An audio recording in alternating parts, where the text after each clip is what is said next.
آپ کی زندگی کا آخری دن ہے، نبی علیہ السلام کی زندگی کا آخری دن ہے۔ فرشتہ روح قبض کرنے کے لیے آنے والا ہے۔ آج بھی نبی علیہ السلام کیا فرما رہے ہیں؟ اللہم لا تجعل قبری وثنا یعبد، اے اللہ میری قبر کو وثن نہیں بنانا۔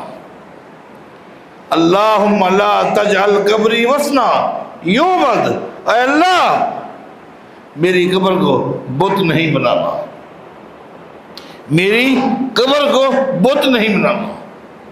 یہاں رد ہے ان لوگوں کا کہ دین اسلام نے بتوں سے بنا کیا ہے۔ بت پتھر کے ہوتے ہیں، بت لکڑی کے ہوتے ہیں۔ نہیں، اللہ کے علاوہ، اللہ کے علاوہ جس کو بھی مشکل کشا سمجھو گے، حاجت روا سمجھو گے، جس کے آگے رکوع کرو گے، سجدہ کرو گے، گویا تم نے اس کو بت بنا لیے، وہ بت ہو یا نہ ہو۔ اللہم لا تجعل قبری، اے اللہ میری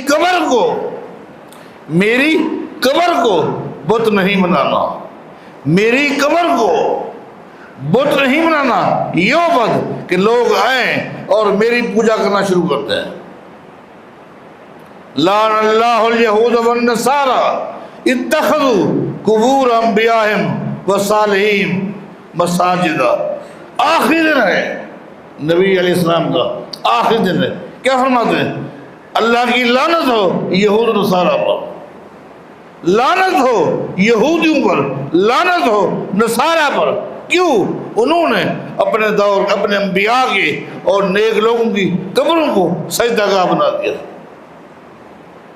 اس سے اندازہ لگے کہ توحید کی کتنی اہمیت ہے۔ توحید دین کا خلاصہ ہے۔